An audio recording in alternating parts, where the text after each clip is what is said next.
I'm filmmaker and musician Alicia J. Rose, and this is the Menopause Podcast. Well, we are with an incredible group of writers, authors, defiant feminist spirits who are all part of the incredible anthology, The Big M, which is, surprise, surprise, about menopause and perimenopause. Welcome to Menopause Podcast, everybody. Hi. Yay. Hello.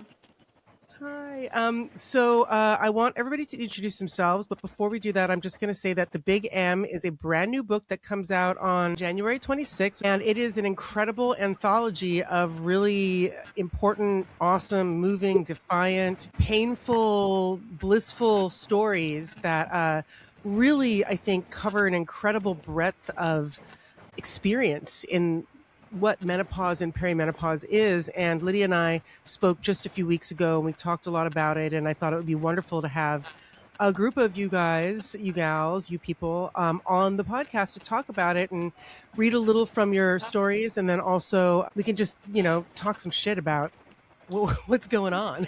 So can we have folks introduce ourselves, starting with Pam? Sure. My name's Pam Houston. I'm in beautiful Oaxaca right now with bad internet, but happy to be here with my compatriot menopausers. And I write fiction and nonfiction. I just finished a book called Animals Taught Me Everything. I teach lots of places, including the Institute of American Indian Arts. And happy to be here. Amazing. Reyna? Yeah, hello. I live near Sacramento, California, and I am very happy to be part of this anthology. I have published some novels and some memoirs, and I have a book coming out in May called Migrant Heart. It's a book of essays. And yeah, I think this journey through menopause is something that I'm really excited to talk about, because we need to talk more about it. And so I'm very grateful to Lydia for including me in this anthology. Yay. Gina. I'm Gina Frangello. I am a writer and editor. I have 6 books of fiction and nonfiction, but I've also been editing as long as I've been writing, many different venues, books and magazines. Lydia was my first editor, and my novel that she published many moons ago is about to be re-released on Northwestern University Press. And I'm very excited to be here with this particular group who I adore, and to talk about the urgent shit. The urgent shit. That's what we can just call menopause as a subtitle. Menopause, aka the urgent shit. That could be misinterpreted, but I like it. Monica? Hi, I'm glad to be here, and I'm so glad to be included in the anthology. Thank you, Lydia, and thank you, everyone, for being here. Thank you, Alicia, for hosting this. I live in Portland, Oregon. I have a couple of novels and a collection of short stories out, and other work in magazines and places. Just glad to be here. Nice. And, of course, last but never least, Lydia. I'm Lydia. I, too, reside in the People's Republic of Portland, Oregon. And Lydia, you are the editor of this book as well as one of the contributors. Is that correct? Yes, it is. And can you maybe give our listeners who may not, just finding out about this book, a really brief sort of description of what it is and why you wanted to do it and why you thought this was an important book to bring to life? Sure. Well, one thing it is women opening their mouths and unapologetically telling the story they want to tell from their own embodied experience, no matter what anyone around them is telling them they should say about their experience.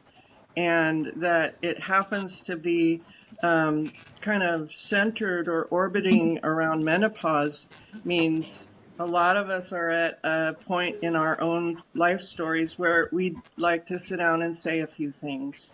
And so this is a full array of storytelling space. And if Joey Soloway were here, we could also add some of it's fucking funny. And some of it, Mine's sure. funny. Yours has funny moments. Funny. Yours has funny moments, and then you drop a bomb. It's true. of a serious line. It has humor, it has tears here and there, it has serious social issues, it has playfulness, there are fairy tales and folk tales and animals. It's just a full array of full-throated, full vulva. We are telling a story of where it's at. Yeah, it's vulva forward, that's for sure. It really is.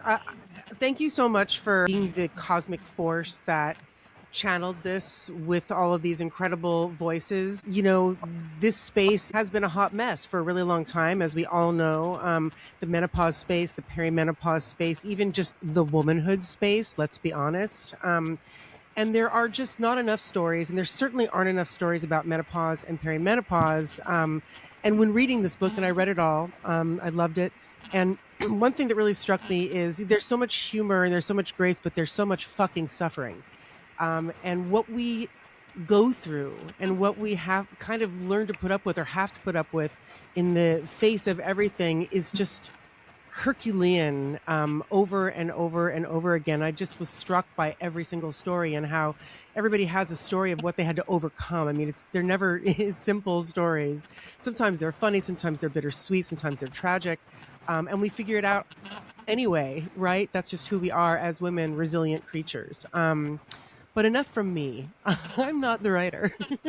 I'd love to hear from all of you. Reyna, would you mind being the first to maybe tell us a little bit, read a little from your story, and we can chat about it a little bit, have a little bitch and stitch afterward? Okay. Yeah, sure. So the essay that I wrote was inspired by my garden. I'm a avid gardener, and I'm always out there doing things.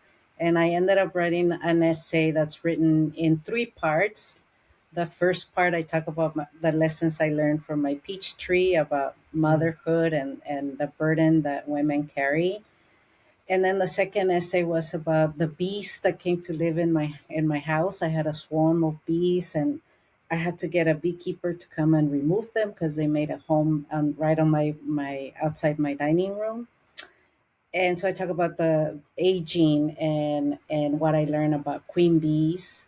And then the third part of the essay was about my slugs.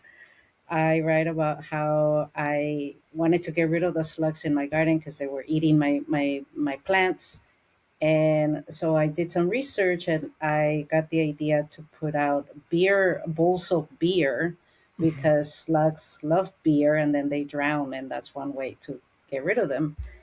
And so I started to do that, and I write about menopause and sexuality and what I learned from the slugs in my garden.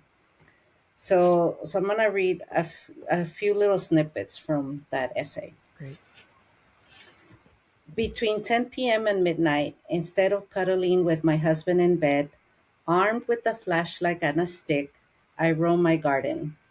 My bowls of beer are surrounded by slugs and snails who are having a blast in the cool night air. The trick with the beer is that they'll get drunk and fall into the bowl to drown. But for some, the beer isn't as effective.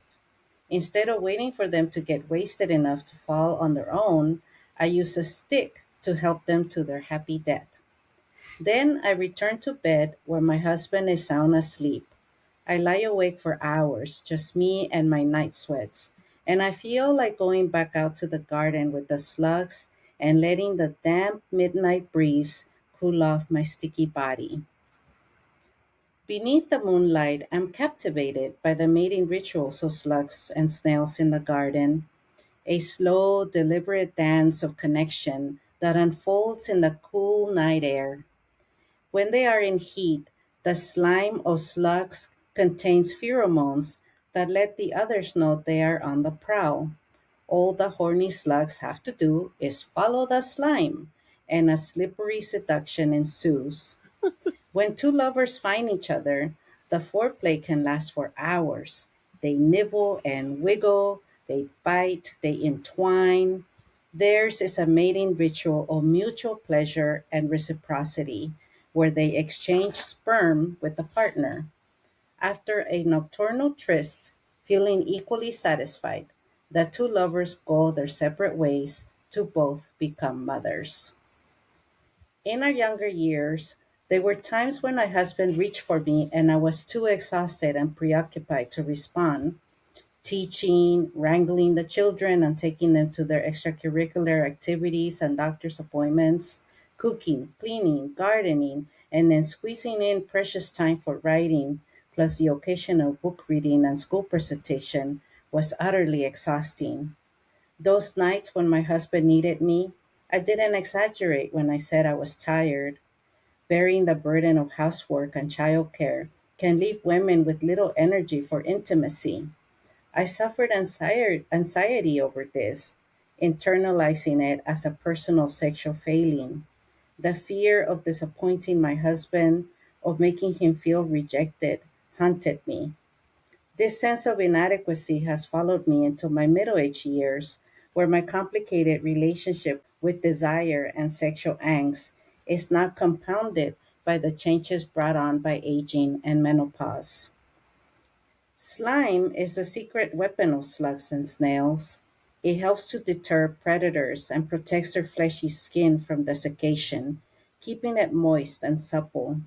Above all, the slime of slugs is the surface on which they crawl across the ground, protecting their soft, vulnerable bodies from sharp things, making them capable of crawling unharmed across razor edge wire. Lately, I've been noticing that when my husband and I make love, my vagina has become increasingly dry, leading to painful sex. This is yet another way a woman's body changes because of menopause. We produce less estrogen, which in turn leads to a reduction in vaginal secretion, which means the vagina does not get properly lubricated. In other words, menopause is making my vagina feel like a slug desiccating in the sun. Though some of us women experience a decrease in our sex drive in our middle age years, a surprising fact I learned in my research is that the less sexually active a menopausal woman is, the more likely her vagina will change, becoming shorter, thinner, and less elastic. To prevent vaginal atrophy and dryness, it is recommended that we continue to have sex on a regular basis to keep our vaginas thick, flexible, and moist. So it's either use it or lose it. It occurs to me that my nightly slug hunting might be detrimental to my vaginal health. Okay, I'll stop right there. Yes. Oh my God. Slime. I feel like menopause and slug slime have like really a connection in the universe, right? Like we want that slime. We our vaginas are they slugs kind of like wow. So I just want to say I did stop drowning slugs in beer. I have stopped doing that. Why did you stop? Because I realized, I'm just gonna let them eat the food that my crops. I'll share. I'm willing to share with them. They're fascinating creatures, and also I'm a banana slug. I graduated from UC Santa Cruz. That's our mascot is a slug. So how can I be killing slugs when I'm a slug? And it's like Oh no. my! Plus, I need to be in bed, cuddle with my husband instead of being out in the garden at midnight with my flashlight killing slugs. Are you sure that wasn't like a sort of a menopausal symptom? Night sweats, waking up, you're like out there with a flashlight with a bowl of beer, just It wandering did feel around. good. It definitely felt good to be out there at midnight. I love gardening as, such a metaphor for our lives, and also just so many women I know who are kind of in midlife are discovering or rediscovering earth. Do any of you have that experience, and have you found pleasure or some grounding literally in the ground? I sure know a lot of people, our varieties of ages, who are finding that even just rolling around in it beyond gardening, that relationships beyond the humans we've been with, and turning toward, trees and water and dirt and rocks, or at least talking about it more. I'm an urban girl and lived in Chicago and other urban environments almost my entire life. And I just recently, last year, moved out to the Joshua Tree National Park area. And yeah, I think it's a meeting of where I am in my life and then the natural landscape. There's something really magical about it out here that I don't think I would have been ready for in earlier stages of my life. Right. Things slowing down in a way, kind of, or at least being able to appreciate the earth around you and less it being about the hustle and bustle and things moving super quickly.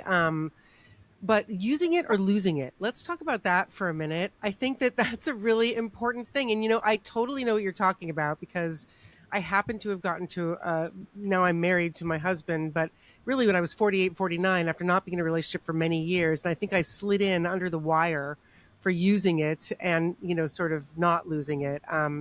But do any of you use vaginal estrogen out of curiosity? Have you tried that? Yes, You I have? So have. Hmm. did that help you? Yeah, it's helping. It's definitely helping. I can see that my vagina is definitely less dry than it was for a time. I would say that I do worry though about side effects. Things Yeah. like So it could lead to cancer. I mean, So to sort of set, just to give you some peace of mind, just so because this is my unfortunate or fortunate life of being radicalized in the space of menopause. And I've talked to so many doctors, including doctors who founded the North American Menopause Society, including doctors who were at the Women's Health Initiative study as researchers and scientists in the 90s. So I will say this, there was just an FDA panel less than 2 months ago where they finally admitted their mistake in all caps in there being black box warnings on all HRT products for the past 23 years. And that vaginal estrogen that you have, it might freak you out, but it's lies that are in that warning. It's not true. Vaginal estrogen is the safest thing that you can use. And literally, like the doctors I talked to are like, it should be issued to every woman as soon as they turn 40. It is magical. If you could, it's like one of the few things that almost every single woman can take. And if you haven't gotten a tube, get a fucking tube. That shit is gold. I use it on my face. It's a situation. It is one of the few things that you can really use, and it helps you within like 48 hours. So if you haven't gone down that path, and if you're experiencing any pain, any discomfort, and even if you're having UTIs, there's all kinds of things. It does not cause dementia. It does not cause cancer. Those are like the most evil, cruel misstatements that have messed with women's health and longevity and quality of life for over 2 decades. So I'm going to pipe in occasionally with stuff like that because it's really important that even if I can tell you each one by one that something is whatever, I'm just going to tell you, use the information as you will. But there's more and more information coming out. And in fact, the week before your podcast will come out, I have a whole interview with the doctor talking about that for like an hour and a half. So food for thought. But that shit is good and delightful. And if you don't have it, my friends, fucking grab it, slap it all about, and have fun. Whether it's solo fun or group fun or one-on-one, I'm making it sound very saucy, but it is the sort of, slug slime in a bottle that is meant for our personal slugs. So there you go. I just want to, if I can jump in for one quick minute, somewhere between the slug slime and just in this equation, one of the things I bought was snail slime hair conditioner. Wow. Have you tried that? Snail slime, not slug, but snail. And it was really good, but I was worried about the snails because like, how is this happening? How are they getting snail slime? But I could look it up. I could trace the farm on the internet, and it's somewhere in France. And they were actually raising these snails in the most supportive manner possible because that's how they produce the most slime. So they had an optimum diet. They had everything they needed, and they were kept calm because that's what allowed them to produce. It was good for the company and good for the snails. And I felt really good about it, except the cost. So I'm not using it anymore. It was expensive. But it was like, I thought that's what menopause should be like, right? Just this prolonged, extend your life and your care by this perfect terrarium of ideal conditions. Right? We should be treated like classy snails. I think Yeah, that's yeah. They were doing amazing things. So Love it. yeah. Go ahead, Lydia. Oh, I'm just loving that. It was enviable. It's like, wow.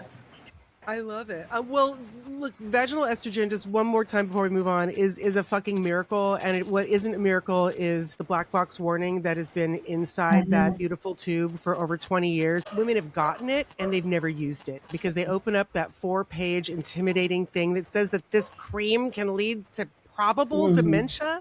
What the fuck is that? It's literally, you guys, it's misinformation, disinformation that was, intentionally created to fuck with us. So I don't want to get deep on any of that, but just so you know, Reyna, just so you know that I appreciate hearing that. Yeah. I just slap and slime that shit around, enjoy it, like you get your pussy back to where it needs, you want it to be, have fun with it.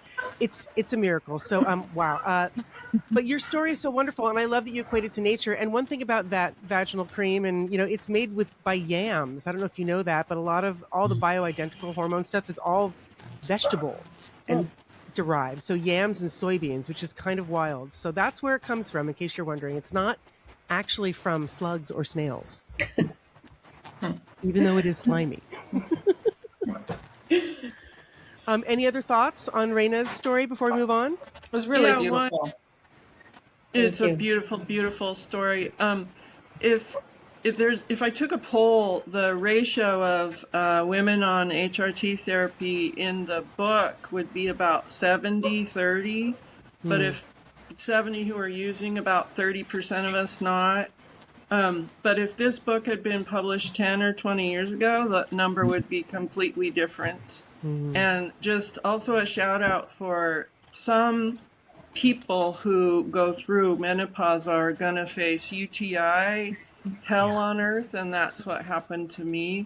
And so hormone replacement therapy cream in your areas, your special areas, helps you re-thicken the walls that the membranes through which UTIs pass so quickly if you're menopausal. And so I was having them like once a month for about 4 years, and that is not something you ever want to happen. But I've now heard from so many women who are just living in hell because they hadn't been ever told by a doctor or anyone that there's a relationship between menopause and UTIs. So that's another one to hit home. Wow. Yeah, I mean, it's really one of the few things that can help women of any age beyond the naturally slime producing in mass age. But wow, yeah. Okay, was there anybody else that wanted to pipe in on that before I move on? I just wanted to say, so I am an estrogen and progesterone positive breast cancer survivor. So I don't use any of those products. And I'm thrilled that, the warnings have been kind of lifted. I've been seeing, the massive enthusiasm going towards that. There is a segment of us who still can't use it. And I will just speak to the use it or lose it, that there are ways of kind of like retraining your body. I went into instant menopause during chemotherapy when I was 47 years old. And so it happened basically overnight. And there was initially a lot of atrophy and just, pain and difficulty that also was exacerbated by chemo. And I kind of went on a campaign to self regenerate my vaginal health. And it has been quite largely successful. So I think that, just to speak to those people out there who still are not represented by this new, this sort of like new miraculous, awesome thing, that, there are still other ways to do it, should you care to do it, which of course not everybody does. 100%. That's totally true. How many years out from diagnosis are you, out of curiosity? 10 years. 10 years. So food for thought, something to look into. One of the participants in our film, because this is a feature film, a documentary, as well as a podcast, is an estrogen positive cancer survivor. And I'm having her go to a menopause specialist as part of the film. And one of the things that came out of the debrief that we did yesterday is that the thinking is changing on hormones for cancer survivors, and that really it's about a 5-year period post-diagnosis when you can start thinking about going down that path again. It really has shifted, especially because these black box warnings are finally being taken off and they're admitting their mistake. And even vaginal estrogen is known to be extraordinarily safe for cancer survivors. I'm not your doctor. I can't say that 100,000%, but it's something worth looking into. And in fact, some of the prior episodes of the podcast, I talked to a menopause specialist named Nikki Keel, who is a cancer survivor, an estrogen positive cancer survivor, and a hormone advocate, and a menopause specialist. So it's worth doing some research in that space because a lot has shifted and changed. And there might be, or might not, depending on what you're interested in or what works for you, there might be some other solutions that you may not have realized since sort of when you have been diagnosed, since not much time has passed. My mom, in fact, is also a breast cancer survivor. 15 years out, she's now getting HRT. So she's 81, just to give you a wild example. So Gina, why don't we dive over to you now that I've filled your brains with facts and fun and slime. And thank you so much, Reyna. That was so wonderful. Props and claps. So good. Thank you. All right, Gina, dive in.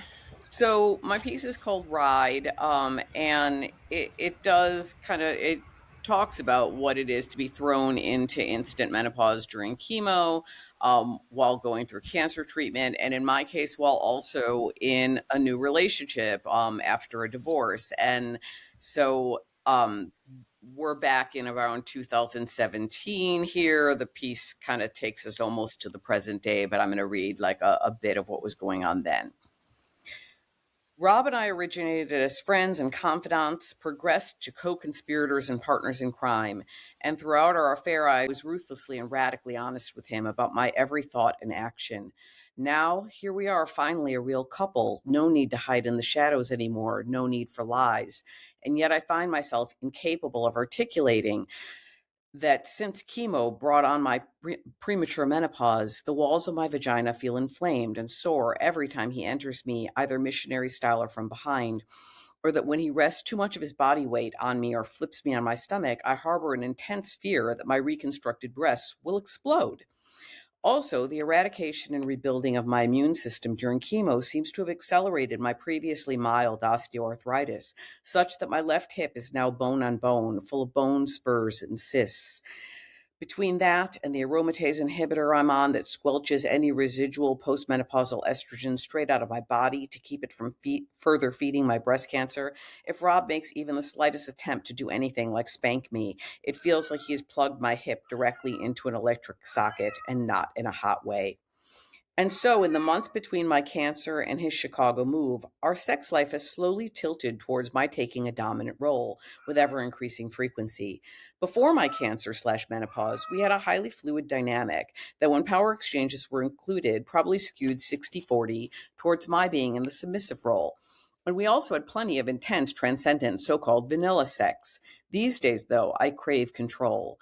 While Rob was always fascinatingly creative in coming up with things to do to me, I used to joke that he planned sex like other people plan vacations.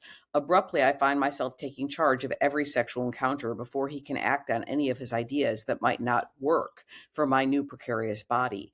My sexual personality has changed so entirely that it must seem I'm secretly taking dom classes while he sleeps. Even when we're just fucking, I always want to be on top to control the pace and depth of penetration. If Rob is confused by my sudden hunger to be the one calling the shots, he isn't complaining. Have you heard the one about men's desire being for the woman, but the woman's desire being for the desire of the man? The more excited Rob is by my taking charge, well, the more charge I take. Soon, I barely remember any old effortless fluidity when we were so organically swapped roles, positions, vibes. I barely recall the way anything seemed possible, our private island of sex spread out like uncharted territory. Now I am the carnival conductor of our sex life, pulling levers to direct our ride this way or that. By day, I go to doctor appointments, to oncologists and physical therapists, to orthopedic surgeons. I get cortisone shots to soothe my hip, drink Chinese powdered herbs, pop Duexis and Tramadol like M&Ms so that I can fucking walk. Anesthetized by pain meds, joint achy and hormonally neutered by anastrozole, it takes longer and longer to climax, so increasingly I choose activities not even involving my orgasm. It's a common adage that many men enjoy being submissive because they're in positions of power all day, and it feels good to abandon control. If that theory is true, then I become a case study in the inverse, trying through sexual dominance not to seem weak, lost, prematurely aged, and hopelessly altered, a stranger to myself. Whereas I was once a spontaneity junkie who loved not knowing where the night would lead, now I fear the unexpected, work overtime to keep my lover entertained so that he will not feel compelled to suddenly switch up the scene. Finally, it works so well that he mostly stops trying. Mission accomplished? Quote, a Victorian woman going through menopause was often considered to be emotionally unstable.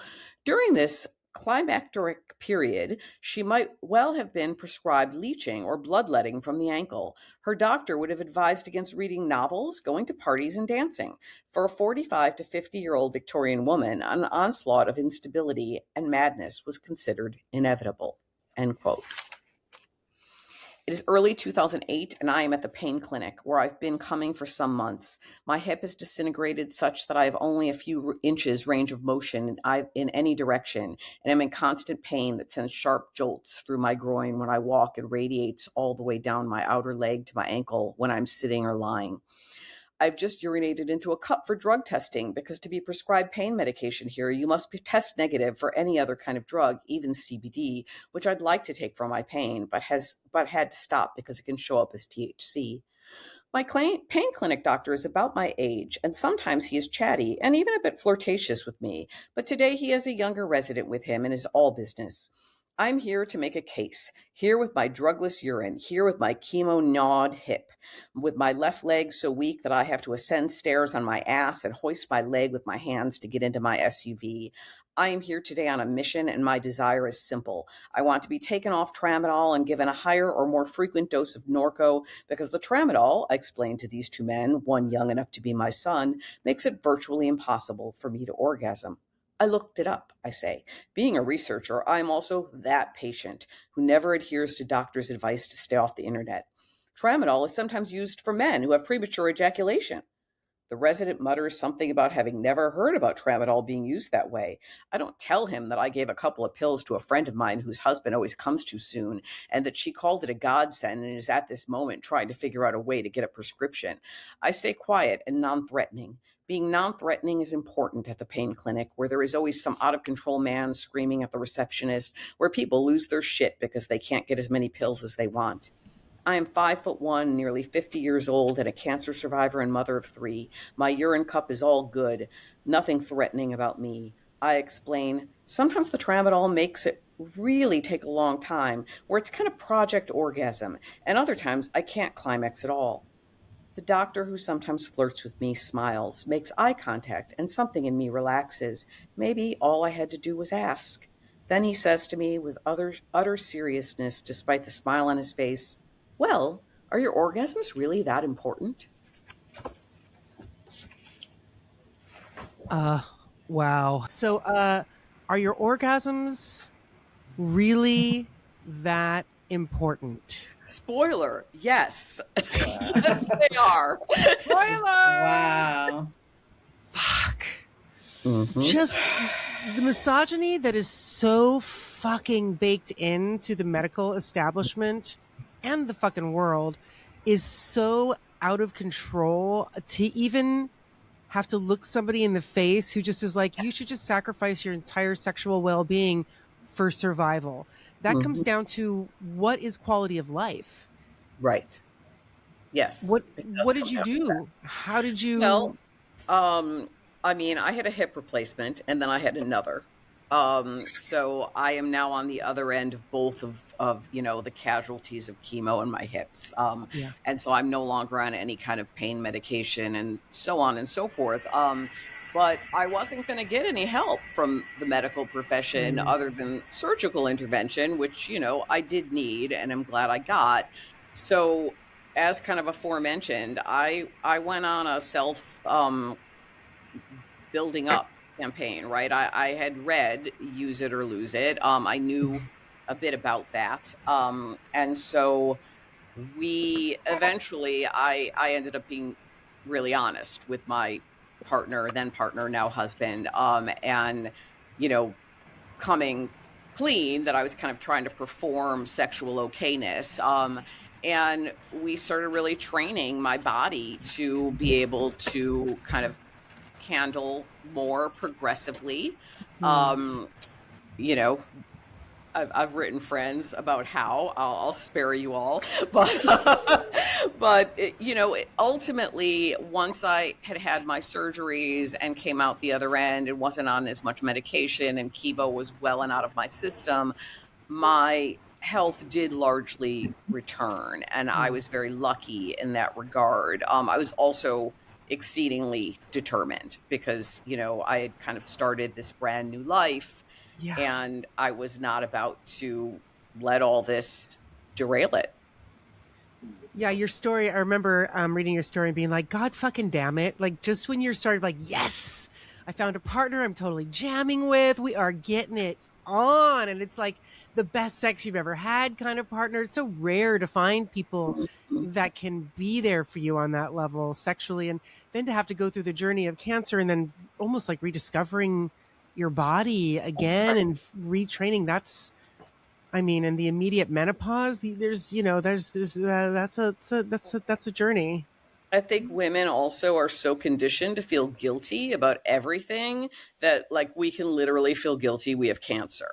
I mean, I felt like I was a bait and switch. You know, I felt like I had done something wrong by my body going in a different direction than what was expected at 47, and in the condition I'd been in previously. And so I really had to overcome a lot of that internal narrative in order to be able to move forward and have fulfillment on a variety of levels, including just emotional and psychological fulfillment, never mind sexual. Yeah, can I jump in for a second, Alicia? Yeah, of course. One thing I love so much about both Monica's essay and Gina's essay is they make the case that our sexuality and therefore menopause is part of living a life. It's threaded through living all of life. It's not like something separated out from the rest of your life. Yeah. And Gina's essay navigates the medical, you know, terrain, which is its own odyssey. And Monica's essay at times navigates the legal system in terms of divorce and the industrial complex called marriage. But they do so with such nuance and beauty threading through that this is a whole life, not a moment called sexuality and a moment called menopause. It threads through everything you do in your life, from taking a shit to taking the trash out to washing dishes to caretaking to sex to desire to going on a walk. And culturally speaking, we're encouraged to separate those experiences out as if they're isolated from each other, and they're not. And one of the beautiful things about this book, when people read it for the first time, I've met women who begin weeping just because someone is saying it out loud, that my whole life happens to me and menopause is threaded through that. So let me tell the story of a whole life experience. So those two essays in particular, I've literally met women who burst into tears from reading the two of your essays because they had similar experiences, and had shame and were made to feel like, oh, I did a double bad thing. I had menopause and a divorce, or menopause and an illness, or menopause and grief. So I'm going on. Alicia, you should stop me. You know, this time of life is 2/3 of our lives. Okay, let's just be real. Perimenopause starts at 35 for some, 40 is for others. It just depends, or earlier, or whenever. If you have cancer and are put into immediate menopause, that's a little less, you know, time-based and more event-based. We're trained to think that like menopause is a thing, right? It's a go into menopause, but menopause is like, it really is a big part of our life. And if we're lucky enough to live for the second half of our lives from 40 to 90 or whatever, that's all in menopause. So what does that really mean, right? Like, I think it's us finding our way again with our bodies the way they now are. And I think our quality of life often is sort of thrown to the wayside for the sake of what survival is. And like the suffering that we have to endure is like part of the culture of being a woman, right? Like from our fucking periods, from the fucking bloodbath that starts when we're 9, or for me, it was 16. I was a little later. Lydia, you were a little later too, because you were in sports. But I've just read too many of your books now. I know too much about you. But that's a long time in pain, right? So but I mean, I know I'll be the asshole. We've also been fed this narrative of our own lives and bodies as suffering, and I think the narrative is bullshit. I think it's called living, not suffering. And this is why we put our beautiful friend Cheryl's essay as the first essay, Cheryl Strayed's essay, because she's thrilled. She's happy because when she gets her first period as a young, a girl moving toward woman, she's excited. She's hit a threshold. And so when she gets to menopause, she's hit another portal or threshold, and she's excited, like she's arriving. And so I have this weird little cranky mission to replace the word suffering and pain with evolution and development. This is part of who we are, and it's part of our becoming. And so I'm just going to switch the language. Yeah, some of it hurts, but there's pain in every part of everyone's life. So I prefer that it not land on, that women have periods and we suffer and our pain. That's a story that was laid on top of us. We don't have to keep eating. I love that. Well, and honestly, not having a period, let's just be honest, it's fucking awesome not actually having a period. It doesn't suck. This is so much cheaper than having to buy all of these things constantly. It's such a mess. But yeah, I'm with you on that. Who else would like to weigh in on Gina's experience? Any other thoughts before we move on? Well, Lydia, thank you for those kind words. And Gina, that piece was amazing. Thank you. For real. Thank you. Monica, would you like to pick it up from here, since Lydia was speaking specifically about your and Gina's stories bringing people to tears the minute they are immersed in them? So I think maybe I will pick it up from here. Is it okay if I don't read from my piece? I didn't exactly organize myself to do that. And when I look at it, it's kind of a stressful piece for me to read. Absolutely. So I think I'm just going to put it aside, but I can talk about it. Sure. And it, part of what was hard for me to write the essay was wrestling distressing material into a piece that, that made an essay, right?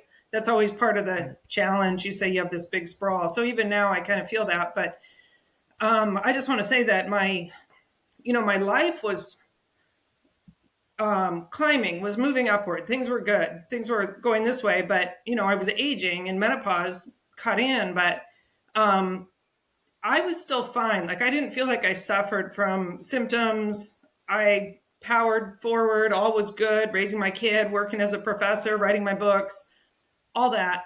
But then I landed in divorce court that went on for 5 years. And divorce court was just this psychological torture that took up, there were 3 different kinds of court that I was in. It just kept expanding. There were dates that would pop up, information that didn't get to me. I could lose custody if I didn't appear at a hearing yesterday that I never knew was happening. It was just terrifying for 5 years. And it was also a complete financial drain. It cost me $200,000. I lost basically my retirement. And people will think, oh, money's just money, but it's like everything. You know what I mean? It was disempowering on multiple levels. And if I were to say one thing about it, I would just say that I was like caught in this bizarre house of mirrors where I suddenly became, instead of being an expert or, all the skills that I had were kind of dismissed, and everything, I was constantly told what to think instead of allowed to exist in that space. And it just felt like this crazy devaluation on different levels. Like everything I'd ever done in my life was devalued, and writing was a terror. They kept bringing up writing as though I were some wayward woman. Writing was a bad thing. Every accomplishment was a bad thing. Every dollar I'd made was a bad thing. Every dollar I should have, managed. It was just constant sort of brainwashing. And in that time, I came across these legal studies of what was called the menopause defense.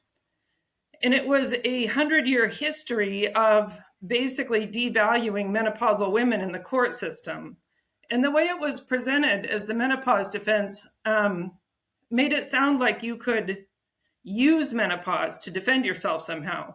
But it was actually the opposite. It was corporations or individuals using menopause to actively devalue women's lives. And even though they did not say the word menopause, it was there in every kind of age-related, career-related, future-related. It was just kind of behind everything. And I just feel like that 100-year history, even though it's not considered legally viable now, it's still fueling the culture that we live in. And so there's menopause that's internal, all of our symptoms, body, all those things. But there's this also external cultural framework. And that's what hit me just like a truck. I was just stuck in this system. And just as one example of the first case in this history was about 100 years ago. I think maybe, I'm guessing 1912 or somewhere around then. And there was a woman walking in a town or a city, I forget where she was, but she was run over by a horse-drawn ice truck. So there was a horse, a driver, a truck, blocks of ice, and they ran right across her midsection and trampled her organs and did extensive damage. And she survived, but she was unable to have kids. She was, forever in pain, actively damaged. And the company that owned the ice truck claimed that all of her symptoms were just menopause, and that she was no longer able to have children because of menopause, and that everything was menopause. And apparently this idea of menopause is anything from 30 to the rest of your life. It could be, just menopause. And so after that case, there were cases where, people drank rusty razor blades in a corporate soda, and they would say it wasn't the razor blade, it was menopause that caused the problems. Just crazy court cases. I can't remember them all right now, but they were along those lines, things that were obviously physically destructive. But any degree of discomfort, pain, unhappiness, lack of reproductive ability, any of that could be attributed to menopause. And it directly, very financially devalued the woman. So it doesn't just devalue the woman in some cultural ambiguous way, it financially devalues the woman. So in the end of 5 years, basically all of our finances, which by law should have been split, they were all given to my now ex-husband. And I had a good lawyer by that time who had a meeting with the judge, and I could hear through the door. The judge asked me to leave the meeting. But the judge said, I thought we had a tacit agreement. And those words were just really revealing. This judge believed that my lawyer and the court was in agreement that I had essentially no actual monetary value despite divorce law. And that agreement came from some ambiguous place, which is, I think, the menopause defense. I think it's just, here's another woman approaching 50, no value. Wow. The judge did end up apologizing, but it was just it was very strange for me because I consider myself a rational, educated human being coming to this with life experience and no major, substance abuse or psychological problems, which would have only made it worse and harder. right? Like I felt like I should have had a reasonable fighting chance, but it was like there was this larger structure that I was not aware of until I was sort of trapped in a place. I don't know. I don't know if I've conveyed that very well, but it was Wow. it was very taxing and very surreal. And I do think that the way we look at women and age and bodies and menopause and reproductive value and all of it factored into that so-called tacit agreement. Wow. Right? Like when you Monica. read Monica's essay, there's like such an amazing revelation about the socio-historic layers. Like the menopause defense is a beautiful example. It's akin to things we've brought feminism to the idea of hysteria. Oh yeah. And we seem to have teased out a lot of those layers, but it's akin to that for sure. I bet, Monica, you'd agree with that. Yeah. And it's threaded through this like political and oppressive devaluation of women at every level of their existence.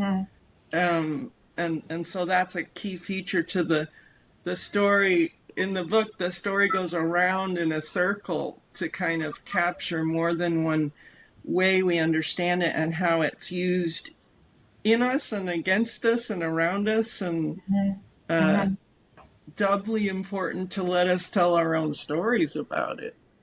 Well, all of those sort of mythologies or just, fictions about women in menopause become weaponized in the wrong situation. All the time.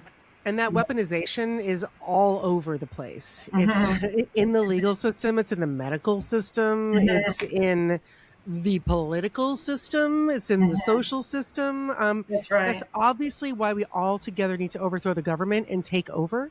Because these motherfuckers do not deserve to have the keys to the car. We know that. Yeah. It's known. And I personally think it's our generation that's going to do the work, because Gen X, we're in this very interesting position to see the faults, Monica, Gina, Reyna, Pam, Lydia, to see the faults in our own lives and all the lives around us, and to really think about them as, vibrant, intelligent, fucking amazing human beings, and figure out, well, that's not right? Why should you be suffering? Or I won't use suffering anymore, Lydia, sorry. Why should you be paying the price for a man's version of what they think is wrong with you, right? Like that. When I read your story, I know you well. I know you, and I remember when you were going through some of this. We talked. I remember having a conversation with you outside of Corporeal. That's right. Hearing about this a little bit a long time ago, and just being like, "What the fuck?" And it's like when there's somebody with ill intention, like your ex, for example, coming at it, looking for a way to disempower you. The tools are there. That's right. Like right. in the history that Monica put in her essay, you can see it from 100 years ago. Here's how it gets weaponized. Yeah. I often think that me and probably any of us, if we happen to be born 50 years before we were born, we most certainly would have been institutionalized. Now, to which institution, we'd have to decide who fits in where. But there's no question in my mind. And I've always been fascinated with the idea of hysteria being such a ridiculous thing. Like, what is hysteria other than having ovaries and feelings? Like, what? Yeah. So, I mean, you got through that, man. That was not an easy one. But No. your story is fucking amazing. And I can only imagine you don't really want to read it, because it is rife with trauma. And I get that. But so great that you contributed to this book, because you know what? I didn't know that. And my best friend is a fucking lawyer that he tells me everything, but that I didn't know. And I think it's super important for everybody to understand, especially if you're going into a complicated scenario with negative feelings, especially with a narcissist, with somebody who's, really got no, sort of soul in the game per se, in terms of caring about your well-being. If I remember correctly, the menopause defense was not noted until one woman started collecting cases together and looking at a trend, and other cases were trying to use, previous cases to make their case. And then that woman, I believe, actually passed away before she could publish her work.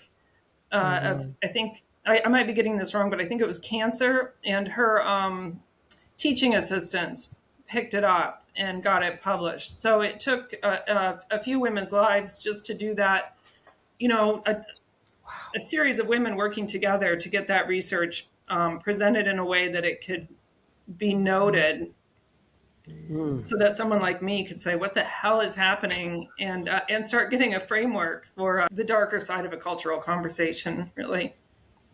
Yeah.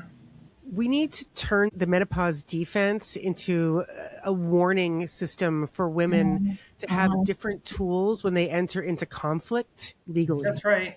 And I mean, from the menopause perspective, our whole purview is to really see this time of life as like when we truly fucking take over, when we find our power, when we are able to sort of finally have the bandwidth basically to, do all the things without raising the kids, without, being under the gun from everything of just survival.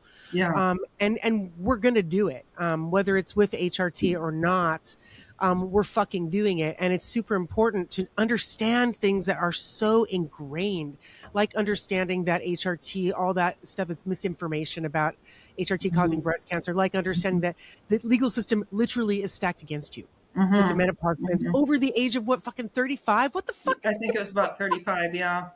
Yeah. So when are we like potentially powerful in a legal situation? In our fucking 20s? Come on, who's suing us then? Nobody's suing us in their 20s. Yeah. Because younger women are always just branded as like crazy and unstable. Yeah, that's right. So that's right. There's no right way to be a woman, as Christy Coulter says, in the legal system, the medical system, all the systems. Yeah. Yeah. Wow. Yeah. So more women lawyers, and more, I need to make some sort of expose drama about the menopause defense that really blows it out and blows it up, because that's something I know a lot. I might do some more writing about that too. We can talk about it, but I've got some more ideas about pursuing some of that.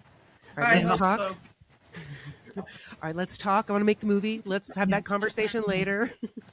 But Monica, hugs to you. That situation just so fucking fucked. Yeah, it was surreal and prolonged. And it really, the other thing I just want to say is that, I had finally achieved a sabbatical, money in the bank, projects going on, and all that was knocked out. All that's gone.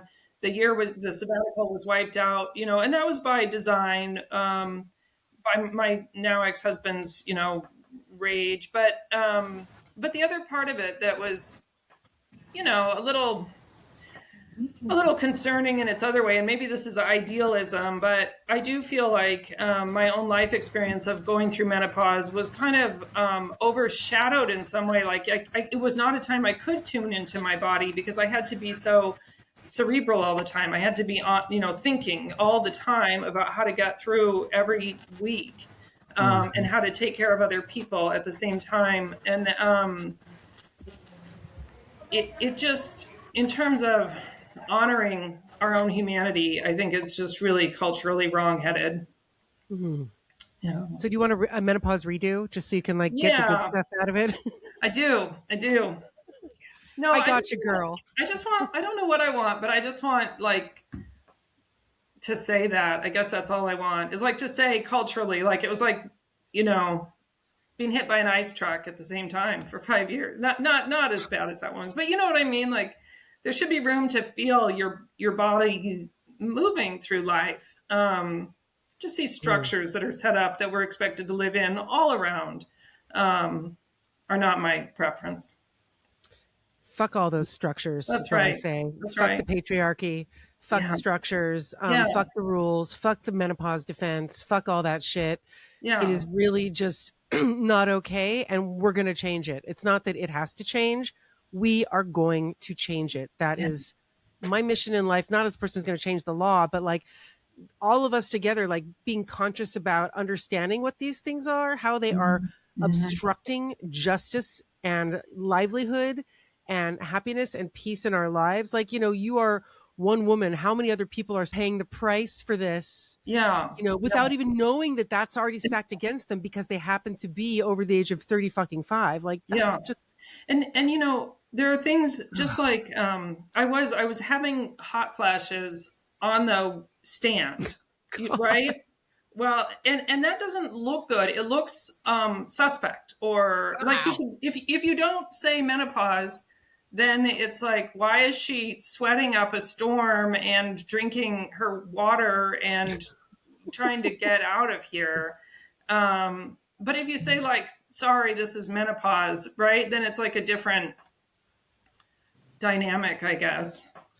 Well, and I think we've been in a menopause desert for many years, as you all know. Like maybe in the last few years, the conversation has started to really change. But up until that point, it was like, don't ask, don't tell, basically, with menopause. Yeah. And that's a problem because if, you know, and here's the thing, I'm just going to veer a tiny bit over to the Women's Health Initiative and these results coming out that said that HRT caused breast cancer, that in effect sort of made a medical desert for midlife women, and kind of turned the idea of menopause into something we don't talk about, right? It turned it into invisibility, into the unfuckableness, into all these things that we saw that were sort of the expectation I had going into my 50s was like, oh, I'm over. This is when it ends, right? Like that was sort of what my mom did and didn't tell me. Was that, you know, at this phase of life, things change. And it's like, well, wait a minute. If we actually see those representations, if we read these representations in your stories, Lidia, like you talk about, if we share our stories, and if we are the storytellers, that happens, right? Yeah. So there's something I love about the whole collection. The essays don't all agree with each other. No.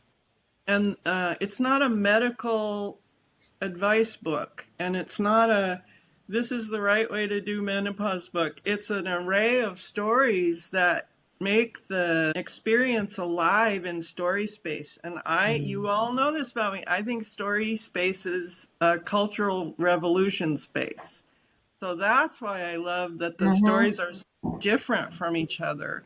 Because we could have made a book where all the stories were sort of like rah-rah cheerleading. Yeah. All the stories were. But then I learned in a beautiful transformation that I'm a butterfly.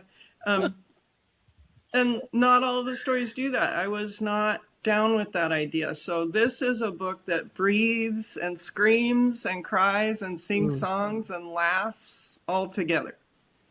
It's a fucking beautiful book. And I think more people are going to cry, Lidia, out of recognition purely. And then maybe also just to feel like there are other people in the world going through this. And there are so many stories, right? Every kind, like Gina, you talk about, you know, with cancer. Pam, we're going to hear from you next, but with, you know, being older and figuring out how to fit in and how to, you know, make sure like you can reclaim yourself and be yourself and feel yourself.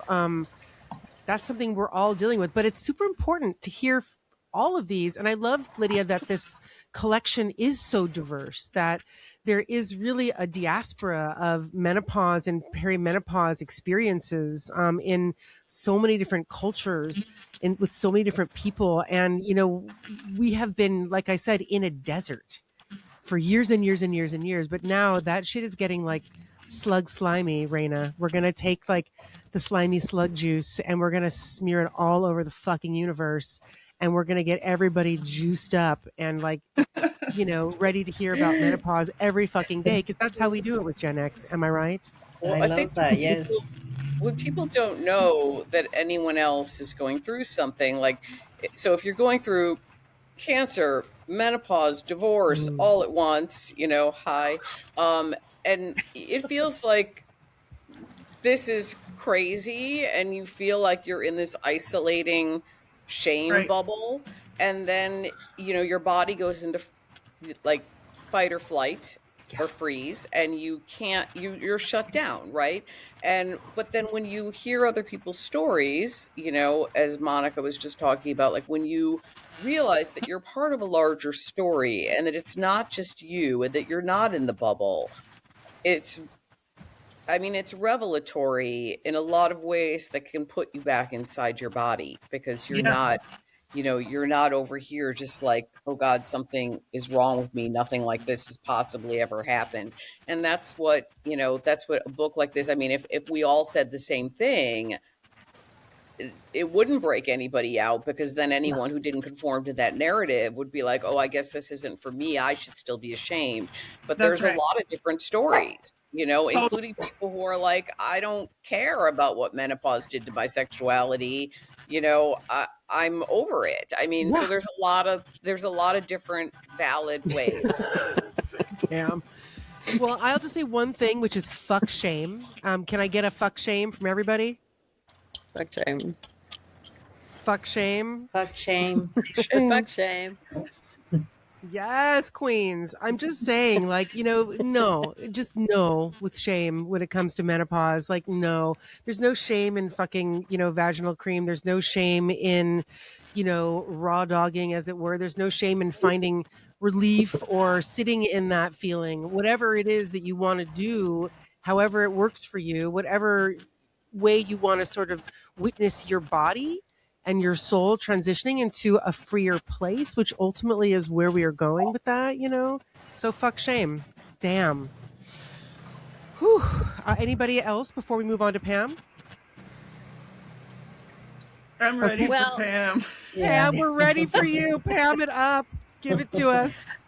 I mean, I will say that it occurs to me that I'm older than everyone else here, which is a happy thing. I'm embracing my elderhood, working on it, but it's not that hard. I kind of like it.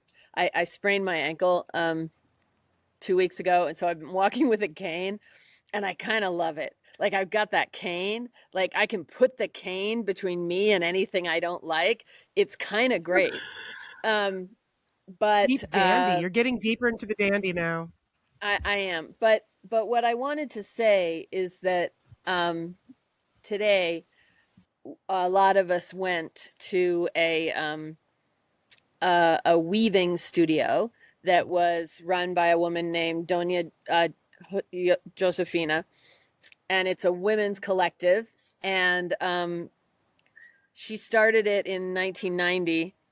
The women in the village started it by like whispering at weddings, like they were supposed to go cook at weddings, and they would like go in the kitchen together, and they would start sort of secretly planning to work because they weren't supposed to work. They were just supposed to stay home and cook and take care of their husbands and their children. And, a lot of their husbands had gone to the US and had sort of abandoned them or remarried. They were single moms, but still the village didn't want them to have any part of independence, didn't even want them to take care of themselves because they didn't want them to have any part of independence. And now, her rugs are in SF MoMA, basically. She had this women's collective, and we were there today, and she was so fierce and beautiful. It was unbelievable. But one thing she told us was that when she was getting these women together, she had to bring in psychologists to talk to them. And it took 8 years for these women to be convinced that they had value and that they deserved to earn their own money or make these rugs, which are now in museums around the world, that they could control their own money, that they could fight to hold a seat on the government of the village. 8 years. She sat these women down in front of psychologists to get them to say, I guess I am worth, I have the right to make this beautiful art, which will allow me to feed my children. And I want to tell you, it was a powerful day, especially hearing, all of these conversations. And I guess in a way, like, that's kind of what my essay is about. I realized on the way home on the bus, thinking about doing this podcast, my essay is about all of the naysaying I was taught to engage in, and all of the propping up of the male ego I was taught to engage in, and how honestly, hormonally, that vanishes in the most glorious way.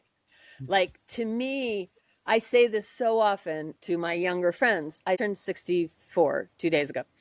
And I said, I am so happy to have lived into my 60s because I don't care how men feel anymore.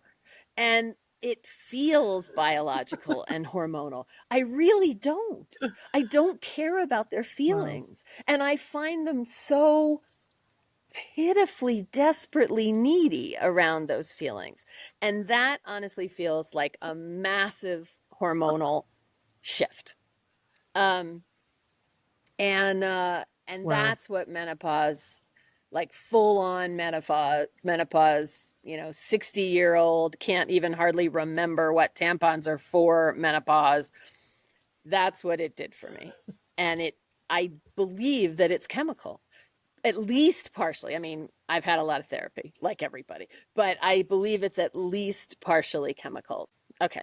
I'm going to read just a little piece of this essay, and it's a flashback to a long time ago when I did not feel that way. And it's sort of an outlier in the essay, which is mostly about animals, like everything I'm writing these days, but this part isn't.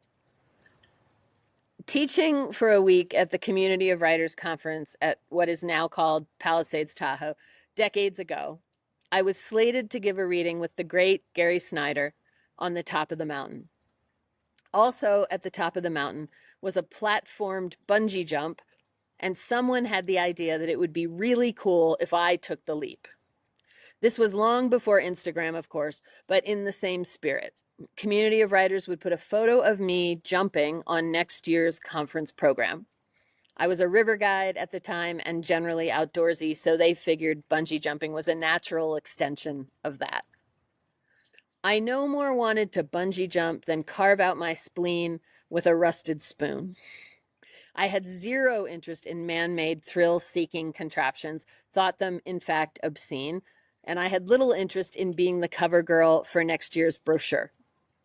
But I agreed to bungee jump because even then, well into my 30s, I believed if somebody said it, I had to do it. That once a thing existed out in the air, it had to be satisfied. This belief led me, in my young life, to dive off bridges into shark-infested waters, to jump off couloirs tetchy for avalanche, to get on horse after horse that had been deemed unrideable. I was taken for a badass, but I was not a badass. I was a young woman who, thanks to her father, believed my body would always be the vehicle of the satisfaction of somebody else's idea. That evening, the writers rode the gondola to the top of the mountain. Some of them so scared of the gondola, we had to make a circular wall around them with our bodies. We disembarked, and everyone clustered near the giant mats underneath the bungee jump. Alone, I climbed the however many flights of stairs to the platform. I already had the giant rubber bands affixed to my ankles when it hit me with something like true clarity how much I did not want to jump. The terror I felt on the platform might have been the first moment of pure feeling of my life since before memory, since before my father taught me what my body was for. The ski bro running the jump shamed me in all the predictable ways as he unwrapped the rubber bands from my ankles. The third time in 2 minutes, he reminded me there were no refunds. I said I would give him $100 to shut the fuck up. In the mountain lodge, where I warmed up the crowd for Gary Snyder, I opened with a sincere, nearly tearful apology. I'm sorry, I said. I know I let you all down. There's nothing to say about it, except I was terrified. After the reading, Gary came up to me and said, Pam, you know we're all secretly glad you didn't jump. It took another decade to realize he was being truthful as well as kind.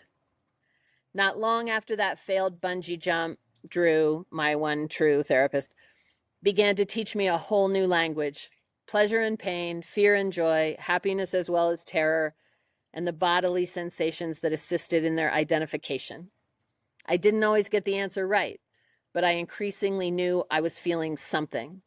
that lift under my breastbone when the feeling was joy, the feeling I still get every single time my plane touches down in Iceland. With fear, the first tell is that I cease making eye contact with the person I'm afraid of. I could go on, but I won't, because I know what I'm saying is entirely obvious. It just wasn't obvious to me. Mm. So good. So beautiful. So you didn't jump, right? Fuck that. I didn't jump. And it might have been the first time I didn't do something a man suggested. Just suggested. Wow. Nobody made me do stuff. So well, a few people made me do stuff. A few people made you do things. Yeah, I read your story. But so pre-compliance is a really interesting thing to talk about, because I think that like it's bullshit and we know it, yet it's so sort of ingrained in the conditioning that so many of us seem to be brought up into. Why do you think it really shifted for you? Like, what was that moment? I mean, I get it in the story, but from a deeper level, like, what was just the, like, were the fucks just thrown out the moment, like in that moment? Like, what happened that really kind of put you over the edge? No pun intended. In that particular moment that I read about, which was like, you know, saying no 101, like that might have been the first no saying. And then it took decades until I said no regularly. But so to be clear, it wasn't like my life changed after that. But when I went to write this piece about that change, I realized like that was the first true memory of me saying no. You know, nothing in me ever wanted to bungee jump. That wasn't what I did. That's not the same as riding horses, you know. And so and I think there were many things about it. I think it was partially how scared everybody was to just ride the little gondola to the top of the mountain. It could have been what an asshole the ski bro was who attached the rubber bands to my ankles. I mean, it could have been because that was, by the time I didn't bungee jump, they were already saying your brain smashed into your skull if you did, and that seemed like not a good idea. I don't know what conspired, but when I apologized, I was crying, like crying to these people who were afraid to ride the gondola, you know, which now seems funny to me. But anyway, and then it just took years and years and years. And what's different now is that I don't have to talk myself into the right action. Like no just comes out of my mouth. And that's what changed with menopause. Like the no is right there, available to me. It's not like I have to have a therapy session to get to the no. So that chemical compliance, let's just say that's basically what hormones do to us, right? There is, the more research I do in this world, the more I'm like, oh my God, it's as simple as hormones. Like really, like the amount we have on some level, like if our balance is more estrogen than testosterone kind of defines how we vibe, you know, if we're kind of more aggressive or less aggressive. And, you know, the fucked idea of those hormones, you know, making us want to mate and making us want to be in these relationships and to sacrifice ourselves or to comply.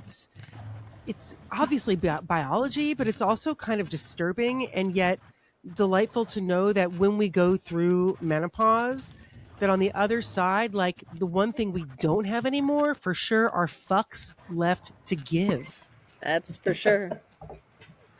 That is for sure. It is real. And for me, the way it feels, it certainly doesn't feel like it's all hormones. It feels to me that I got a hormone assist toward right action on behalf of myself. Yeah. It was like right action on behalf of myself with a hormone assist. Yeah. Yeah, this is why I love the idea that we're evolving and developing as we age. It's what Pam just said. We're arriving at a place where, you know, moving toward right action is what Pam just called it. But the story coming at us is you're over. right at the moment when we're arriving at a place where we're capable of saying things like no or looking at the world differently. That is a systemic violence. Well, and let me tell you where it's not. It's not in the Native community. This is what I meant at the beginning when I said I was aging into embracing my elderhood. What I have learned in my 15 years of teaching at the Institute of American Indian Arts is that, there can be a couple of teenagers with, hoodies and tattoos on their face. And if an elder walks into the room, they will jump out of their chair and hold the chair for the elder. If there's any kind of food, the elders eat first. The young people, no matter how, punk they are, will offer to bring food for the elders. And when an elder talks, it doesn't matter how long they talk. Their young people's job is to listen. And I have learned from that and loved being present to that. And to the point where, I was at Bread Loaf sometime in the last couple of years, and they didn't get me a classroom because they said I was outdoorsy, so I didn't need one. And I had like 14 students, and it was like the fires were burning in Quebec, and so it was smoky and it was cold. And I just went into the guy and I'm like, look, like I'm a fucking elder. Like I deserve a classroom. Get me a classroom. I want a classroom and I want it to have a door. Like what the fuck's the matter with you? Put some 30-year-old outside. I did. And like they looked at me like I was out of my mind. Like they're like, sure, lady. Like, did you wear your medicine bag too? And I was like, no. I am a white elder and I get to be one. And if you don't know what that means, I don't think you want to mess with me. I think elder pride is real. And I think reframing menopause into the zone of elder, without any shame or preconceived notion of what that's supposed to mean is really, it's a really important perspective. Because what the fuck is this misogynistic American dream that we're living in, for example? There's no love for the elder, period. It's really about who's going to make money off them in the nursing home. That's really what it's devolved into. Yet here we are, moving into our elderhood, some of us, on different paces, but we're getting there. And it's just being able to figure out like a way that we can achieve respect within our communities without having to move to Mexico or move to another country would be nice. Well, another crazy thing, though, is that what's considered sort of this invisibility crisis with women, right? It starts at such a young age in the minds of women and obviously in the culture as a whole. I mean, I remember it's a really great piece, something regarding the MILF, and it's about Claire Dederer's Love and Trouble. It was written by Kim Brooks, and it's about the crisis of invisibility of midlife. And Kim Brooks was like 37 years old when she wrote it. And I mean, I remember when I was researching for my memoir that there are all these polls, many of them coming from dating sites, that basically say that women are reaching peak attractiveness between the ages of like 18 and 23, and men are reaching peak attractiveness between 46 and 50. Wow. And so, I mean, you can just see, obviously, the ridiculous batshit fuckery of all of it. It's so stupid that it's unbelievable. Like, no one on earth peaks between 18 and 23. It's such a toxic thing to tell women. And so when people talk about invisibility, one of the things that I really like to say is like, invisible to who? Like, who exactly? Like, if you're invisible because you're 40, like, consider the source. Like, who wants to be seen by that ignorant asshole anyway? So like kind of redefining like what visibility is and who holds the power to see is such an important part of the conversation, I feel like. Well, Agreed. another thing Yeah. I would say about the conversation is like invisibility is power. You know, invisibility is power. And I had a red fox run right between my legs this fall. He was stuck between the horses and the dogs, and he didn't know what to do, so he chose to go right through my legs. He was the reddest red fox. And so I did a lot of research into foxes and what it means when they come. Basically, the idea is stealth. Like, foxes come to teach you about stealth. And I think if you take invisibility and you marry it to stealth, like, there's all kinds of shit we can get up to, Totally. you know? And I don't feel invisible. I mean, maybe sexually, but I you know, as I raised my hand earlier, I don't so much give a shit about that. Like, I don't feel invisible. I don't feel invisible. I feel capable of stealth, which is a little different. Yeah, this is one of the extraordinary features of Pam's essay is, and it hasn't come up yet, so I want to make sure and get it out there. Pam is unusually able to look beyond human-centric experiences and understand interbeing with plants and animals on the planet, so that some of the definitions can be loosened up and made revolutionary. When Pam is talking about bunnies and Pam is talking about horses or foxes, she's talking about a different relationship to the world and to self that doesn't put humans at the top of some idiotic pyramid of power. And one of the reasons we put Pam's essay toward the end of the book is there's this, it's a form of exuberance I've never seen before, because it's like a fuck you exuberance. It's not a yay butterflies and, you know, like flower petals. It's this like Pam with a cane, like wrapping something. You know, it's like a powerful exuberance, and it's rooted in this idea that as you can make a turn away from what you've been told you should be your whole life, you turn to a whole world that's always been bigger than us and more important than us, and here's how we can be in relation to that world. And Pam is better at that than any writer writing today. Thank you. You know, that's if I can I just jump in for one quick minute while we're on this question of, and I love what Lidia just said, and this is not in relation to that, but the question of invisibility and how it ties into, you know, aging and ageism and female and menopause and everything else. I taught at an arts college for almost 20 years. So the students were making visual work. And often, you know, when I started there, I was younger. When I ended there, I was 20 years older. But when they would create images of older women, they would resort to kind of things that we know, you know, like gray hair, granny glasses, these images of older women. And if I would talk to them about the age of that woman, they might say 50, right? And I'd say, well, I'm 50.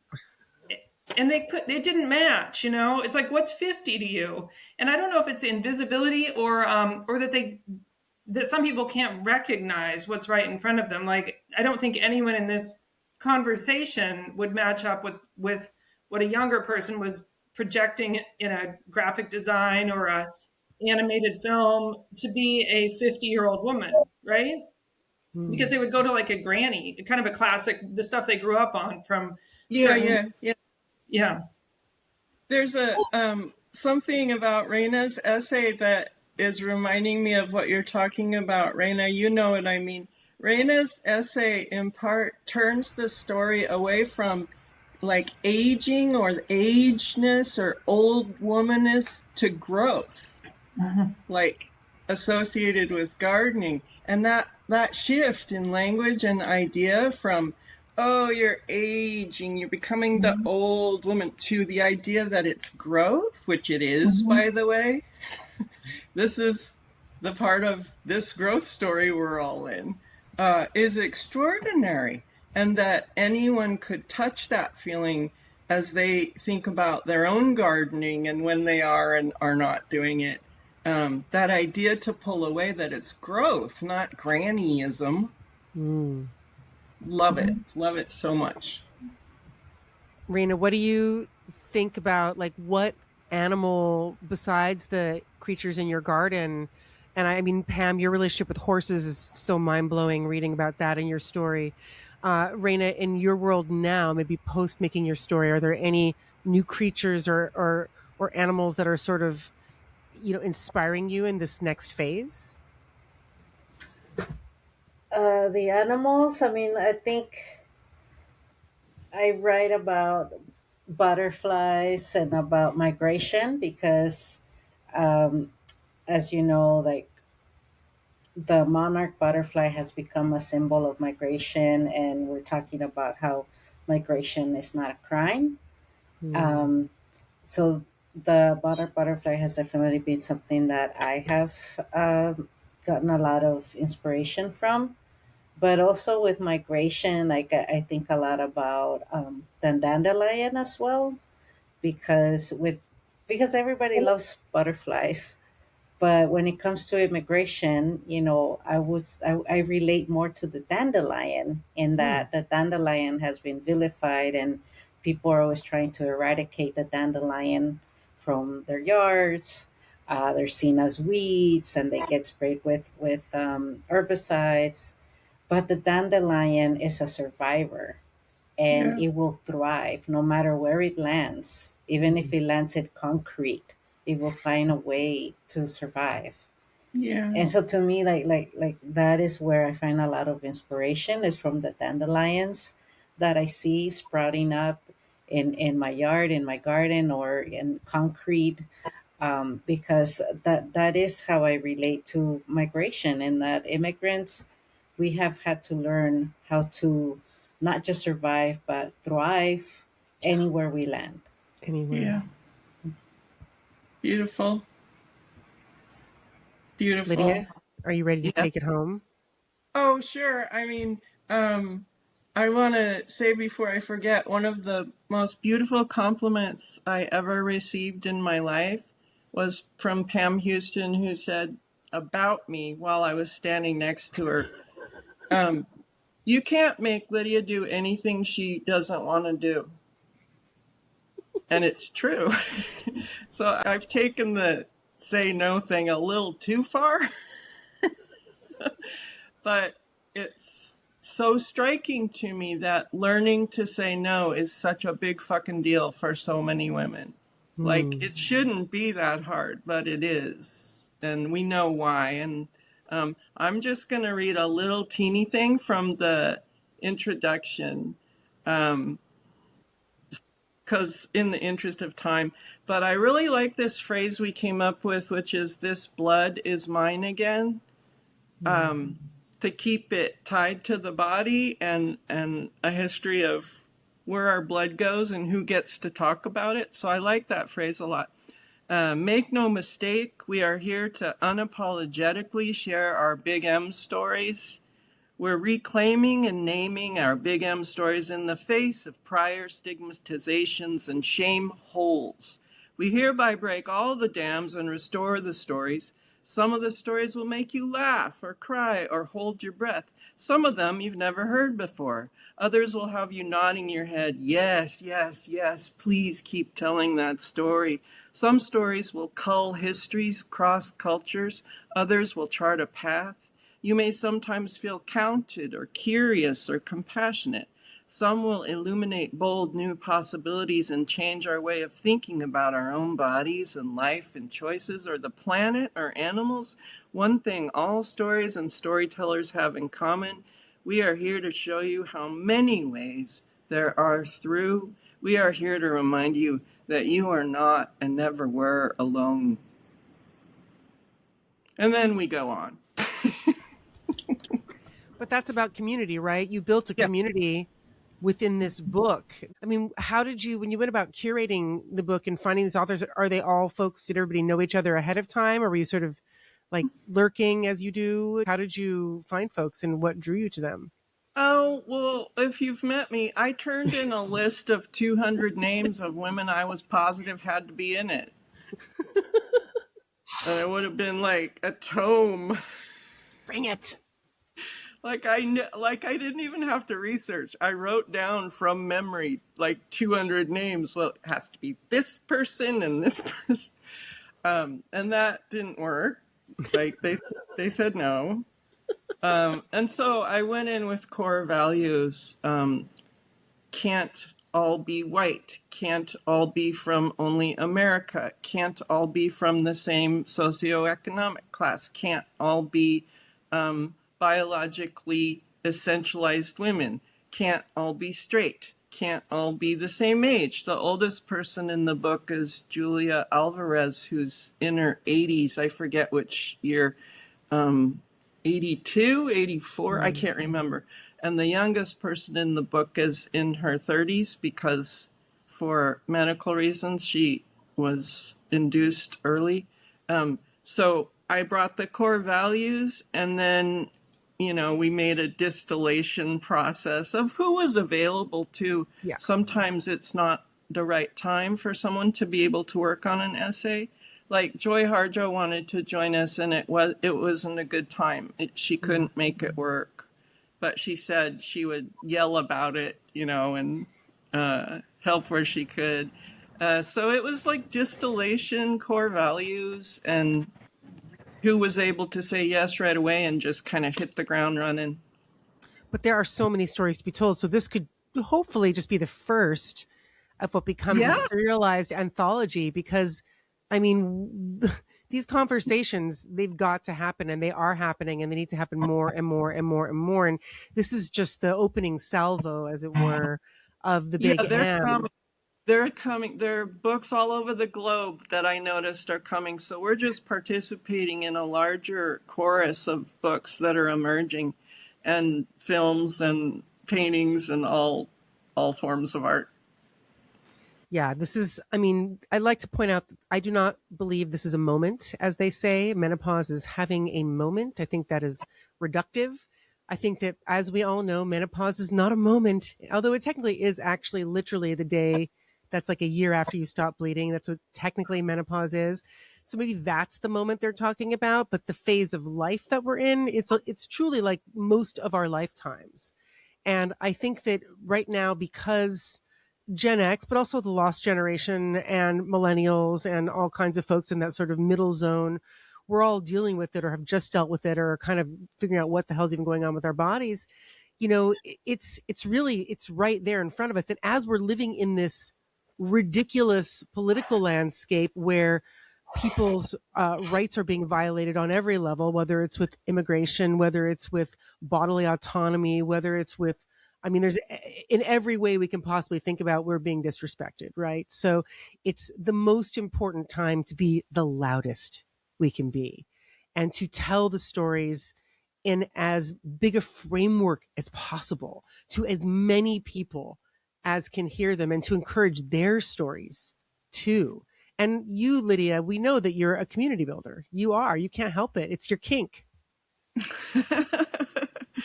I really like that kink idea. That's great. Well, I actually think being a writer, at the center of the definition for me is, can you create something that makes somebody next to you want to create something?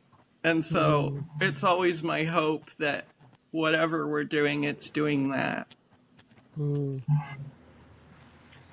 Thank you so much. I'd love to go around and maybe just hear a little parting word from everybody, because, we heard from all of your stories. They're so brilliant and so wonderful. And thank you each for taking your time this evening to hang out with us and lend your voice to this conversation. This is a big conversation that's not going anywhere.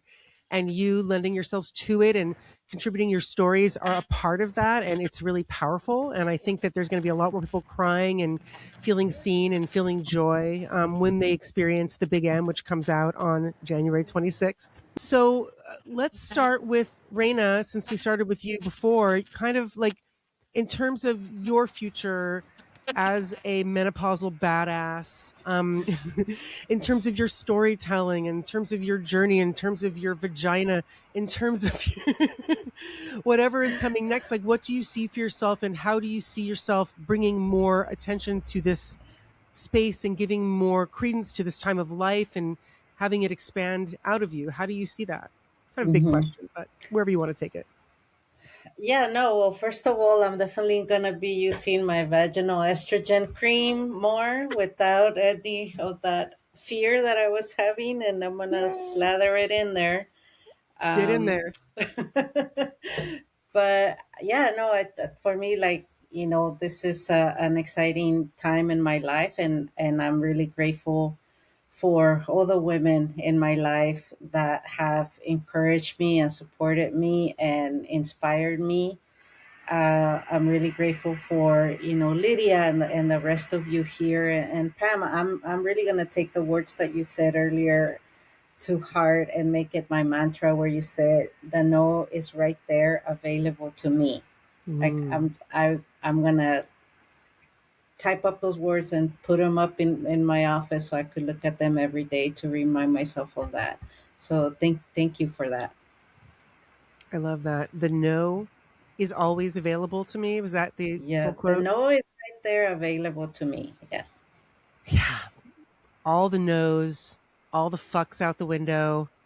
I think it's our time to say no and to flip off whoever the fuck we want to, Reyna. Yes.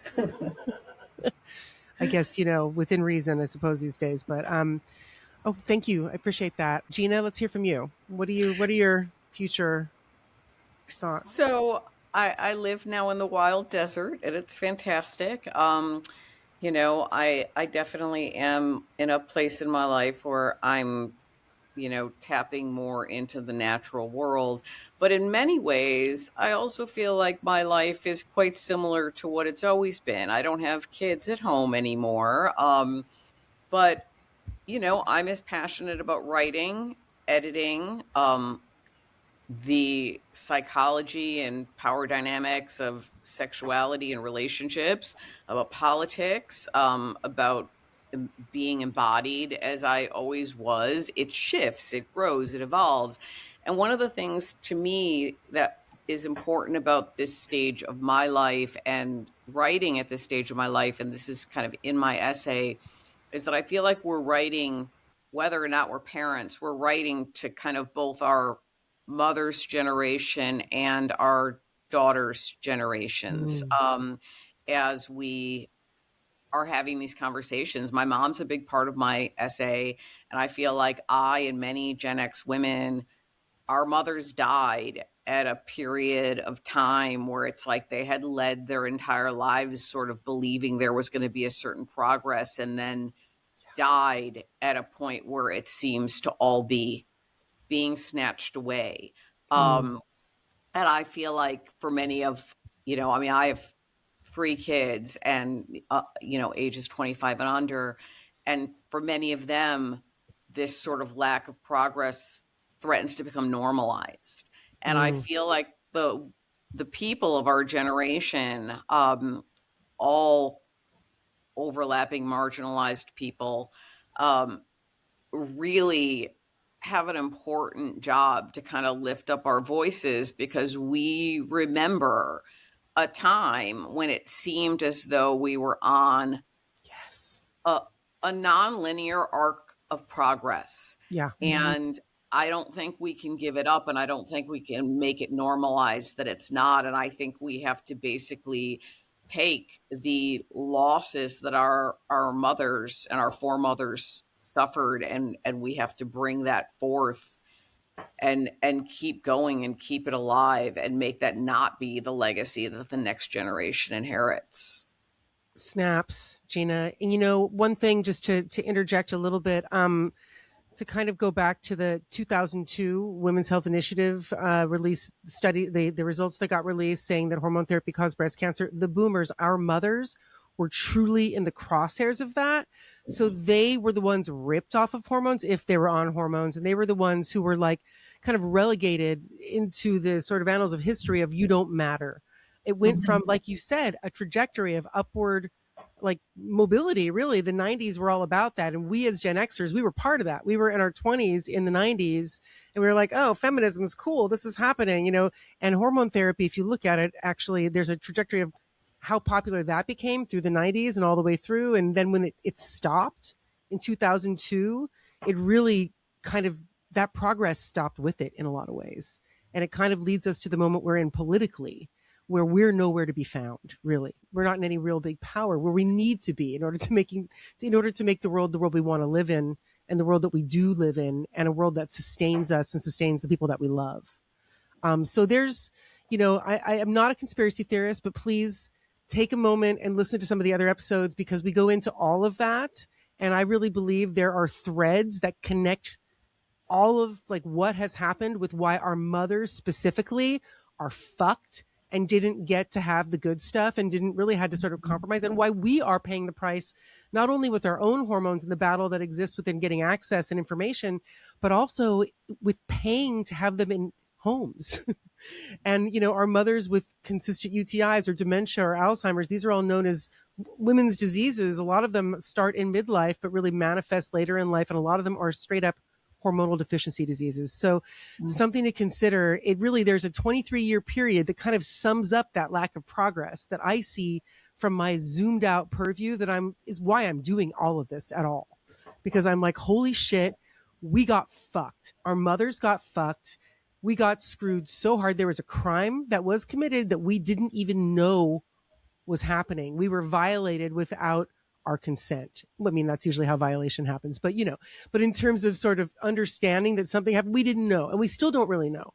And so I am hopeful, like you are hopeful, that the future will be moving toward a more inclusive, more diverse, more dynamic social structure that involves us as the decision makers and as the culture shapers, which we already know is the way it is.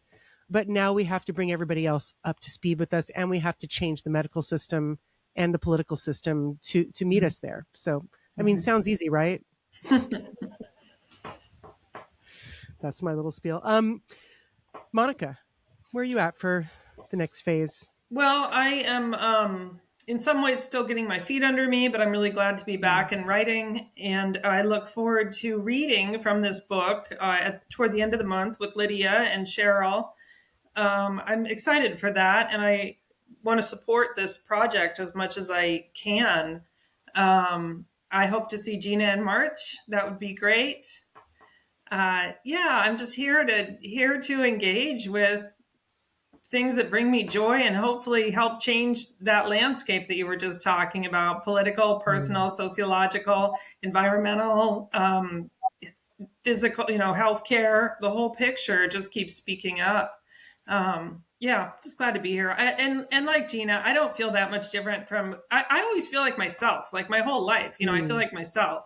There aren't these big changes, and that's part of the assertion of it. Like, I'm just still here. Right. Yeah. Well, I'm here for you. If you need any tips, if you need anything, you need some, pep talking, you let me know. All right. Come see my band. I'll sing a song to you. I want to. And thank you so much for putting this together, Alicia. And thank you, Lidia, for all of everything you do, and all of the editing and the community building, and the whole thing is amazing. And you're all powerhouses. So I'm glad to be here. Fuck yeah. Thank you, Monica. Pam, what's next? What's going on? More horse riding? Be careful. A crazy thing about my life that I realized in 2022 when we lost Roe v. Wade is that I got my first period the same month that Roe v. Wade was voted for. And I was fully in menopause the month that it ended. So Roe v. Wade and I shared a reproductive life precisely. And I wrote a book about that. That was my last book, called Without Exception. But I love everything you just said about women taking over, because clearly that's the only possible path to anything good. The only way. But I am old enough.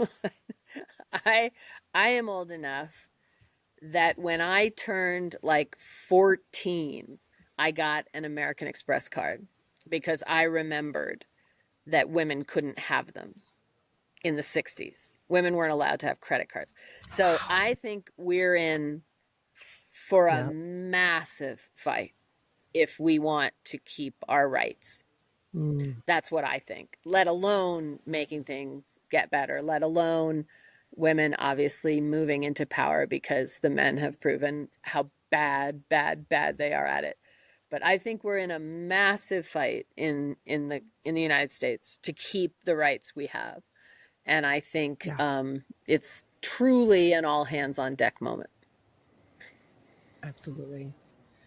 Yes, this is 1000% what we, particularly Menopunks, all of us who are here, but specifically what we are fucking doing is working on empowering our generation and other generations to get on the fucking mat and go.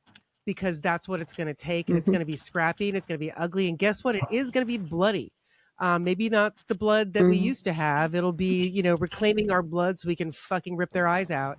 But that's how it's going to be. And one thing you mentioned that really, you know, resonated with me. I think about this a lot. You're a tad bit older, not even a decade, so, you know, don't get too excited. But you know, why should Gen X, like Gen X is really the only generation, and you're sort of lost Gen X-ish, where we enjoyed full reproductive freedom, you know, for our whole reproductive lives. Like same here, not the year that it became legal, but like in terms of my entire reproductive life, I had choice. We had choice. That's a big deal. And we know what that feels like. We know what that looks like. It's a big fucking deal. So because we know we're the ones in the place to make sure that's the way it's going to fucking be for our kids and their kids and their kids. It happened to us. We were there. We were witnesses to it. It's our fucking lives. It's our expectation that we should have bodily autonomy and freedom, right? And it should be no other way. And it's because of that we are the ones that have to lead in the future. And you're right that it's going to be fucking hard. But you know what?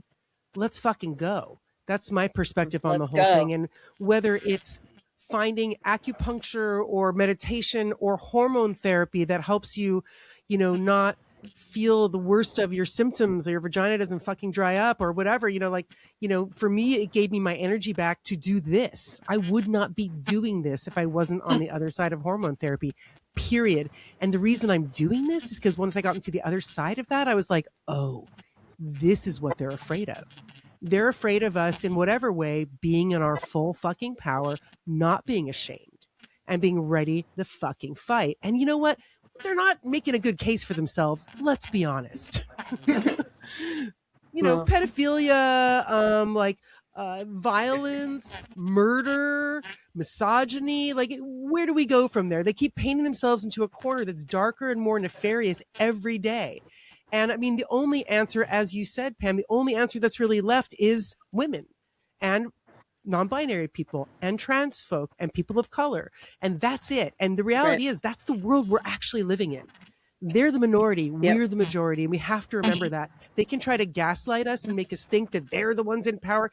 This is like the ugliest, most pathetic white male death rattle that we could ever have imagined. It is loud and it is stinky and it is the wrong kind of slug slimy. You know what I mean? Like it's fucked up. So I don't know. I find optimism in this moment because I guess maybe I'm a fighter. We're all fighters. You know, your words are fighting words, every single one of them. And I am so grateful as a reader and as a person in menopause to have your voices to turn to in this moment and to give us inspiration to know that we, like you said, are not alone. Right? Fuck them. God fucking damn it. God. Anyway. Lydia, take it home, mama. Okay, lock arms, fuck shit up, resist, and love the planet and animals as fiercely as we claim we love each other. Amen. And revolution, warfare skills. we're moving towards my Wonder Woman Amazonian fantasy every day. I'll take the sea creature training, like all by sea. I'll be that. You gotta get like in the sea with the creatures. So we've now formed a new coven, apparently. This is great. We're going to be meeting every week. Just be ready for the invite. Look, I want to thank you all for your time and your absolute graciousness and your generosity, not only in this moment with this podcast, but in your stories and sharing them, your vulnerability, your rejection of fucking shame, your rejection of misogyny, your acknowledgement of the fucking bullshit, and shining a light on your experience and the experience of those around you, because this is how things change. This is how things evolve. This is how we fucking take over and show the motherfuckers what's what. So the Big M is going to be out on January 26th, and it is Grand Central Publishing. Is that correct? Yes. Oh yeah. Can I get a, let's let everybody hold up their Big M's. I don't have one. Everybody got one? I'll just do this like it's an M upside down. Is it anarchy? Is it menopause? We don't know. But thank you all so much. Really, you're all just such incredible human beings. I and so many others are going to be just thrilled to read so many wonderful perspectives. Thank you, Lidia, for putting this all together. And God damn it, this is a wonderful conversation. So I think a lot of folks are going to get a lot from it. I really appreciate it. Thank you, Alicia. We're happy to be here. Thank you for Thank having you so us. much. Thank you. My pleasure. Thank you all. Bye. Thank you. Big M, go get it. Are you a menopunk? For more information about the movie, the Menopunks movement, Menopunks merchandise, and more, go to www.menopunks.com.